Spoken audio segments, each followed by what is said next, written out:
What's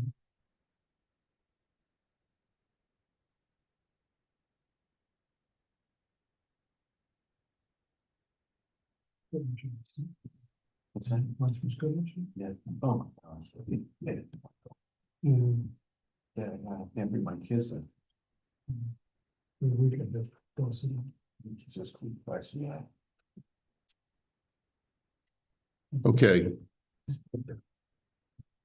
So here we go. All right. So let's see. She'ela. Next question. Ma'adin kasher ein la'adam efsharut lahalvot l'chol hanitzrachim. What will be the law when a person doesn't have the opportunity to give loans to everyone who needs? The needs are greater than the supply. So I have a lot of people who have come to me to borrow money. V'yesh lefanav karov mishpacha ve'eno karov mishpacha lemi yakdim tchila. Do I have to give priority to my relatives over my non-relatives?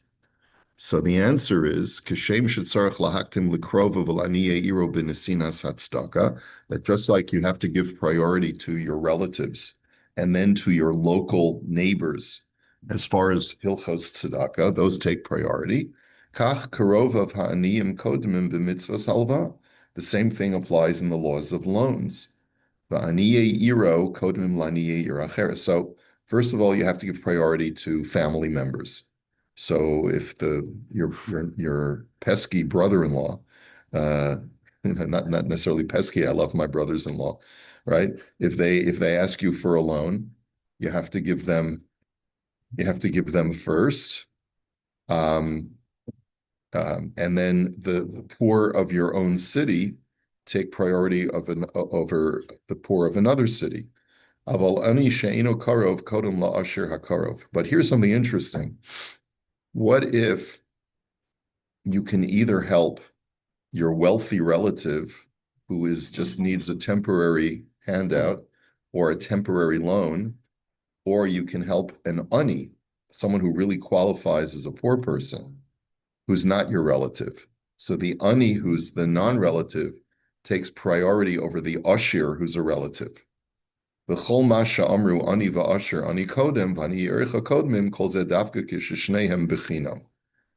the next caveat is when we say that the poor person takes priority over the wealthy person, and the poor of your city take priority over the poor of another city, that's only when everything else, all other things are equal, where everything is being done for free.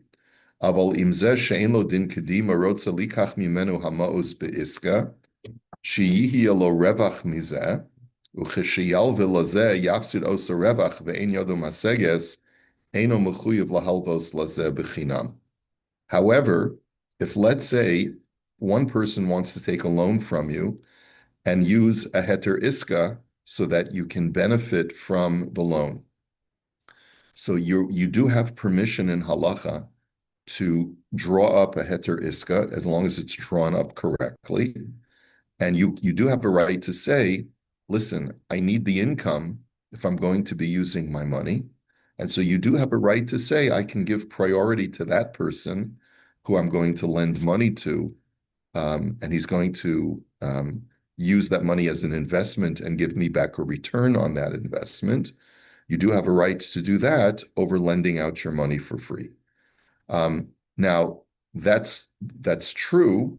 However, we also have to point out that the Ramah says that if you have an option of lending money to a Jew or a non-Jew, and you can lend the money to a Jew and not get interest payments, or to a non-Jew and get interest payments, there's a mitzvah to lend the money to a Jew, even though you're not going to get payments. How do you reconcile the two? So remember, he says, Ve'ein yado maseget. He says, I can't afford to not get paid interest. In other words, part of my parnasa is reliant on the fact that I'm using my money as investments and getting a return on those investments. That's the only time when you have to when you're allowed to give priority to someone who's going to let you do a heter iska. וכן אם יש לו מאוס במזומנים, אלא שיודע שבקרוב יבוא לו עסק להרוויח לצורך פרנסתו, אינו צורך להלוותם אם על ידי כך לא יכול לעשות עסק. And similarly, if let's say I have money in the bank, so it's available to lend to other people, but I also know that next month I'm going to need that money to invest in my business. I'm not obligated to lend that money out if that money is sitting there for the purpose of investing for myself. You need the liquidity. I need the liquidity. So the bottom line is that a person doesn't have to sacrifice his own income in order to fulfill the mitzvah of halva, and certainly not in order to fulfill the mitzvah of tzedakah. And I think that should be fairly self-evident, right? Are you still the kind of mitzvah of lending, if you're taking interest on it, whether it's for parnasa or because you aren't you nullifying the schus of lending money by doing a heteriska and taking interest? I'm not so sure that you completely nullify the mitzvah. Because you're not doing it in the same shemai, that's your business. Let's say you're a lender. I mean, I think that one could say, I mean, there are a lot of people whose business is doing mitzvahs. You know, if you're a doctor, you're saving lives all day, so you can say, well, I'm doing it for the parnasa, I'm doing it to make a parnasa, but I'm still helping people. You're a rabbi, even. Yeah, or even a rabbi. Yeah. So Teaching Torah is a pretty big mitzvah. Right. So I'm not sure that that's the argument to make. The question is, do I certainly I get a bigger mitzvah if I'm lending the money with that, interest free. Well, but the argument to lend money with interest, in other words, let's say if I don't need it as my parnasa, but I say to the guy, I have this liquidity right now. I could easily invest it in some kind of financial instrument and get a return on it, or I can lend it to you. So that's the classic case of a halva, where I forego earning a return on my liquidity and I use it instead for a mitzvah. But let's say I can't afford that. Let's say the only way that I can afford to lend you money, I can either invest it in a financial instrument and no one really benefits other than the financial institution, or I could instead let you invest it in your needs. Let's say because you're starting up a cafe, and you need to you need capital in order to be able to do that. But instead of lending it to you outright, I say, I want to be a partner in your business and get a return, a monthly return. So can you say that that's not a mitzvah anymore? I don't think you can say that it's not a mitzvah anymore because I could have just as easily invested it in some other endeavor. And I invested it in you, even though I know that there's a risk, and even though this and this and this, because I want to help you. But I still feel that I'm entitled to get a return on that investment. Maybe less of a mitzvah, but I don't think it's not a mitzvah at all. Okay? Going back, Rabbi, to the Jew versus non-Jew, compared to the Jew versus the Jew with the heter. I'm not sure they're necessarily comparable. Because first of all, the Jew without the heter could do it. So you're not depriving him of it. You're just choosing between two Jews as opposed to a non-Jew. I don't understand. What do you mean the Jew could always get it? I mean, he's refusing to participate in this. So that's why you're choosing one over the other. But it's available to him as a way of being lent money if he so chose to set that up. True, although that is true. A person comes to me and says, "Can you lend me some money?" And I say, "Sure, but I need a return on the investment." The other guy, and he says, "No, thanks. I don't want to get involved in a heteriska." I think that's a fair point, but I don't think that's what you do to a certain degree. Moshe is right. You are diluting the mitzvah if the only way that you're willing to lend money is by getting a return and doing a business investment, it really doesn't count as a loan anymore. It's really a business investment. And all we're saying is that you do have a right to refuse a free loan if your parnasa is dependent upon making money from investments. That's really all we're saying, is that you're not obligated to sacrifice your own parnasa for the sake of this mitzvah. But that doesn't mean that you can just completely forego the mitzvah. Anytime you lend someone money, you can make the argument, I could be making money off of this money. Yeah. You can always make that argument. So that would sort of nullify the opportunity to do this mitzvah. Yes. And that's why it's probably a good idea, like we learned yesterday, to set up a gemach free loan account, from your tzedakah money, so that you can set it aside and say this is specifically for lending. Mhm. And that way, it's you sort of put it aside and have it work for you, so to speak. That risk will come into effect. Isn't it on the Gemara? Oh, yeah. The whole fifth parak of Bava Metzia is all about the heter iska. Yeah. It's evolved since the times of the Gemara, but and the poskim question whether we may be overly bending the rules. Some of the poskim do question. It's not like selling your chametz. I mean, it is in a sense sort of like a loophole. You're not allowed to own chametz on Pesach, and we just say, well, then put it in a cupboard and seal it off, and then sign this piece of paper. And it has to be a real thing. You have to realize that the chametz is not yours. Similarly, you have to realize that this is no longer a loan.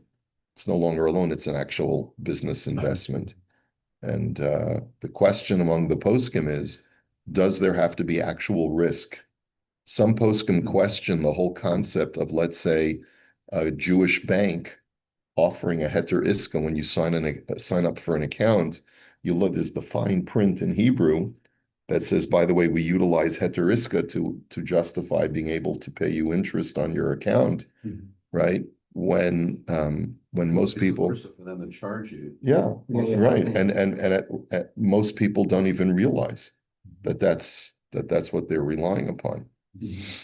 So some posts can question it, and there have been cases where the iska has been challenged in court. Yeah. The document, like you said, it's changed, it's evolved, the wording has changed, or it's It's evolved to where, I mean, the basic mechanism is the same, but it's been stretched to address so many different situations which are clearly intended as loans and not investments. Yeah, we did that in the Smichas Chaver program. Yeah, That case, we talked about that case with the bank.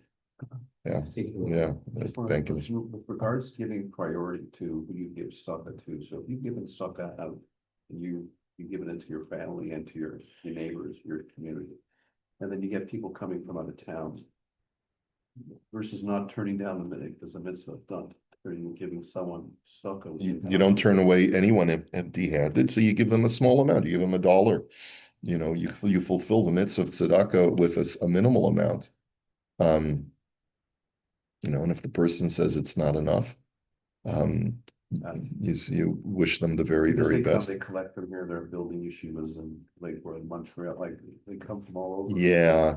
I don't really have a lot of sympathy for people who are coming outside of Eretz Yisrael from other cities, from Montreal and New York, unless it's a charity that has a global impact. So, for example, you have an organization like URA, which services our community. You have an organization like RCCS, which helps people with cancer who can't get the insurance because, let's say, they're getting treatment and they're coming to the US from Canada and stuff like that. That's something totally different. But if it's for a local cause, that's the lowest priority. Some poskim say that Aniyei Eretz Yisrael have the same status of Aniyei Ircha. the poor of Israel have the same status of the poor of your city, and it's on that basis that you can donate to them. Yeah. A widow is at the same level. What? A widow is at the same level as a poor person, widow. To give money, to give tzedakah to a widow. I mean, if she's a wealthy widow, there's no mitzvah of tzedakah. She's collecting, it's like, Yes, and arguably it's more, because the Gemara says that you should give priority to women over men, Yes. because women, it's more degrading for them to have to collect than it is for men, which is, ironic that there are some cities, including our city, which for a time were not giving, I think it's the same policy. They don't give letters to women, to the Varat Tzedakah here, to collect. And the reason is that there have been abuses of women collecting tzedakah, meaning the drivers, to protect them, to discourage them from going out to collect, because there have been men who have misbehaved. They need to be I think that's, which to me is disgusting when you think about it, that it's not safe for a woman to. I don't know what to Two say. ladies here yesterday. Yeah. Yeah. They had letters. Oh, they did? Yeah. Okay. Yeah. I mean, I don't know what the letters were from. Yeah, it could be the letters are from their rebbeim from Bangladesh or Israel. Yeah. What if they come here for, to buy houses for the children, for apartments? Yeah, that they need to buy for their kids? Yeah. Isn't that a thing? You make an assessment. If that's the business model in Israel, that's how, I don't, it's funny. I think people still do go out collecting for those things, but I don't think it's happening as prevalently as it used to be. I don't know. But yeah, that's a thing, that there's an expectation that when you marry off your children, you're going to buy them an apartment. That is the rule, in the Haredi world. I don't know where they get the money for it. They come here. I don't think they all do, because then we would be overrun by Mishulachim. I think since COVID, they don't have the kind of Mishulachim that we used to have way more. That's a real estate.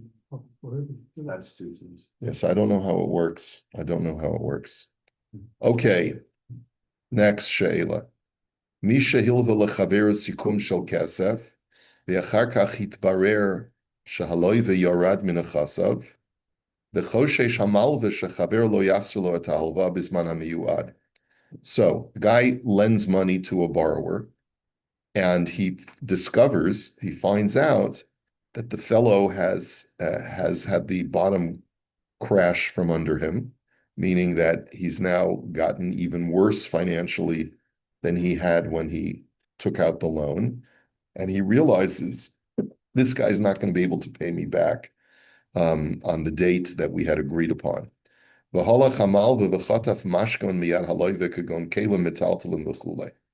And so he basically takes the law into his own hands. He rings the doorbell of the guy's house. His wife answers the doorbell, and she says, "Oh, hi, Yankel, how are you?" And he says, "Fine," and he just walks past her and takes the Mickey Mantle card. Yeah, right. So he forcibly takes the collateral. Okay. Ha'im hamal v'yochel lahasik et hamashkon etzlo ad shirachzor lo haloiva es kaspo o masha'asa eno elegezel v'chayv lahashiv lo es hamashkon. So what did we say? Is he allowed to hold on to it? It could, in other words, bidi eved. We're not saying that no one's suggesting that he has a right to do this. This is a big no-no. But the question now is post fact. Does he have the right to hold on to the collateral, or can the borrower say, "You're a gazlan, you walked into my house, you stole my property, and you need to give it back"? So how will the Beis Din approach this? Okay. Tshuva. Asr shahamal v'yasa din la'atzmo. Number one, it is asr for the creditor to take the law into his own hands. Ve'im chataf mashkan miyad haloiva o shenichnas lebeisa v'hotzi kelim b'shivay halva hareze gazlan. If you do grab the items from the hand of the borrower, or you just go into his house without permission and take stuff, you're a gazlan. Ve'af al pi shechaveru chayav, asur lo lasos ma she'asa, v'chol zman shebeis hadin lo nasnu reshus lasos kein harei ze gazlan. Sure, kind of. Gosling, really open. A gazlan is open. A Oh, ganef kind is, of is quiet and kind of. a ganef is quiet. A gazlan is you're doing it openly. But You would know what they're looking So what about if you're, what about reposition? How does that come under something like this? What? Reposition, and if you defaulted on a loan. Right, you default on your car loan, your car's parked on the street or on your driveway, they come pick up the car. But that's collateral. This is like collateral. Yeah, it is clear, he's saying it is clear. The Mickey Mantle was the collateral for the loan. What is the Mickey Mantle in the hands of the person who Yeah, but- gave the loan, or is he going to the house and breaking? Oh, but in the into case of repossession, for. where That's a where bailiff, that's, Where you're you're bailiff, baked on a right? loan, huh? That's a that's a bailiff. bailiff. He's There's the, more torts involved in that. No, it's part of the, So it it's doesn't part of the say- loan. No, you have to keep the base fee. we're talking here private versus going through a bailiff and the sheriff breaking down the door and yanking the guy out. So if you turn up with a base gun and knock on the door, then it's okay to take the Mickey Mantle call. so I'm sorry. So just I was just looking to see if there's any opinion that says that you're allowed to hold on to it, b'di'evet. So he doesn't bring any opinion that says that b'di'evet you're allowed to hold on to it. In other words, the lova can take you to a din Torah, and demand that you give it back.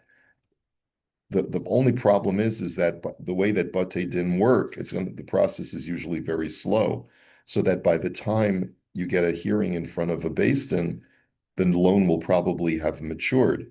And then the Beis Din might be more sympathetic to the Malva and tell him what you did was wrong, but now that the loan is due, we'll let you hold on to it. But apparently he doesn't bring any of the poskim who allow such a thing, who will say b'di'evet. It's the issue here is you're grabbing it before the loan is due. I think there is a distinction. If the loan has already matured, we still don't give you permission to take the law into your own hands. But if you did that b'di'evet, I think that we don't require you to relinquish it, since the guy has not paid you back for the loan. But in this case, we would force you to relinquish it because you grabbed it before the loan was due. And that's an important distinction. So it's the fault of the borrower for not handling the transaction correctly. He should have got the Mickey Mantle card at the time he gave the money over. He should have what? He should have got the Mickey Mantle card at the time he got the money over. It should have been designated as the collateral. Right, as part of that transaction. But it's not the borrower's fault. He didn't do anything wrong. It's the lender. Sorry, the lender. The lender was negligent in not designating collateral. Yeah, so. Yeah. Okay. We saw this Shaila as well. This is just all review. Misha ikar parnasaso bahalvaos shenosen logoy beribis hayim yesh alav chiyav lahalvos liYisrael al kol shemisparnes mehagoy eno mechuyev. What if my business is to lend as a money lender? I'm a professional money lender. Today we don't call it money lenders. We call it I finance businesses. Cash Yeah. money shows. Yeah, no, but even I mean that's for like the lower class. Today you have Jews who own big corporations that are in financing. It's a financing business. Yeah. Yeah. Well, wealth management, maybe a little. Okay, it could be. Some people who do wealth management are basically money lenders, but no, they take your investment and give you a return. Here, this is different. This is a business where they finance other people's business interests. A mortgage broker could be. Well, he's just a broker. He's not lending you the money himself. I know people who lend money on a regular basis and charge with interest. Period. That's what they do. That's Larger. Right. That's So here, Now they just do it for their wealth. These are big here, like they'll do it to help. but they want to get interest in. Yeah. Okay. So this is what if a person's main source of parnasa is to lend money with interest to non-Jews? Does he have any obligation to lend to Jews without interest? Or can he say, I'm sorry, but this is my business. And therefore I'm a money lender by trade, and therefore I don't have an obligation to be a money lender to my fellow Jew. So his answer is, Misha ikar parnasaso ba'alva l'goy beribis, eno chayav lahalvos liYisrael, ela im kain haYisrael hu ani b'tzarich ma'os l'tzarchei achila. So he's exempt from giving loans to Jews who, let's say, are not aniyim. But if there's an ani who's a Yisrael who comes to him and says, I need money for food, and you say, okay, I'll lend you the money, instead of giving it to you outright, then you have an obligation, even if your profession is a professional money lender. V'chein im parnasaso al yedei halva'a be'iska eno chayiv lahalvos. And similarly, if your parnasa, your source of income is through lending money with a heter iska, you don't have an obligation to lend money without a heter iska.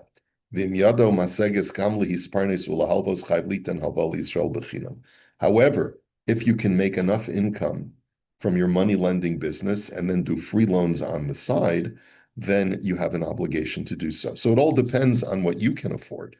If, let's say, you're a professional money lender, but you can still afford to, let's say, 10% of your business will be free loans, that's what we talked about, so then you have an obligation to do so. It doesn't exempt them from tzedakah. It doesn't exempt you from tzedakah either, right? And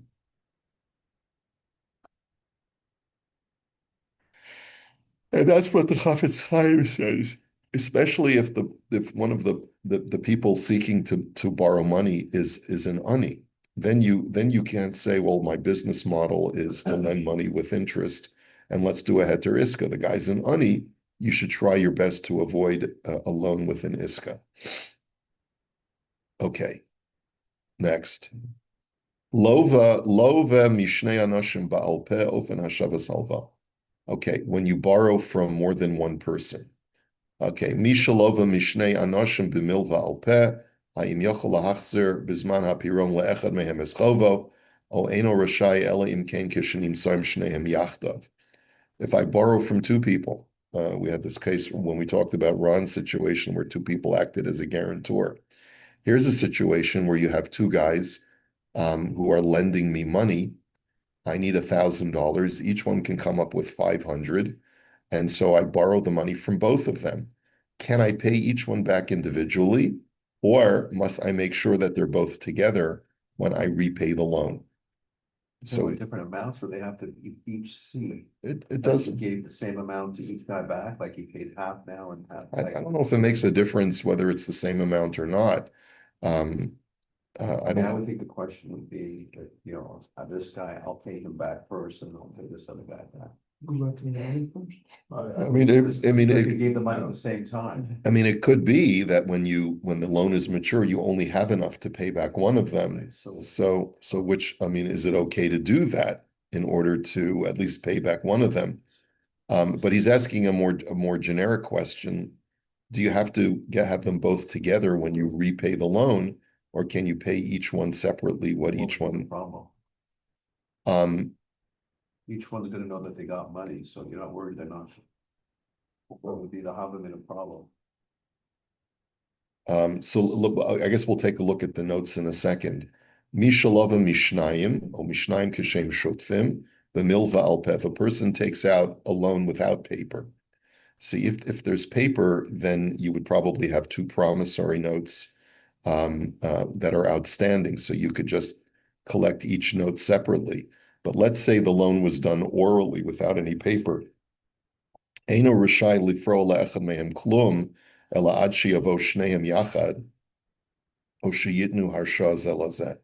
You cannot pay back the loan unless the two are together, or unless the two of them had given permission explicitly to the other.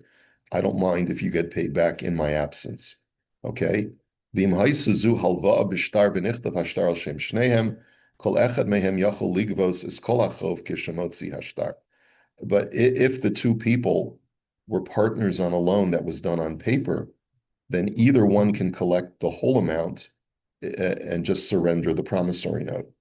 In other words, if there's only one note, then whoever's bearing the note can collect the entire amount. V'imnichtav al shem echad mehem zeh shehashtar nichtav al shemo yachol ligvos es kol hacho v'hasheni einu yachol ligvos klum ad sheyakabel harsha.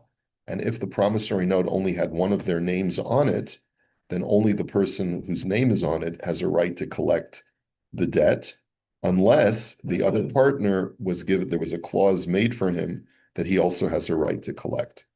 Now, what's this based upon? So this is all from the Shulchan Aruch, and he doesn't really go into it. I guess one of the concerns is if it's an oral, there was no paper, then I guess maybe the argument could be that this could create confusion if I pay each one separately for the amount that I owe, because one guy could say, you never paid me back, and the other guy could refute it. So you need to have both of them present when the loan is being paid back, since the loan was laid out with the both of them present. It'd be simpler just to have it in with you when you pay each person back, and therefore you. It would be simpler. It would be simpler. And I don't understand why you have to pay them both, have them both. I don't know that either. It does. It may just be more convenient instead of getting two witnesses, because you see them regularly together. All right, we'll hold it here for today. I'll show you the source, Be'ezrat Hashem, tomorrow. Have a great day, everybody. Okay.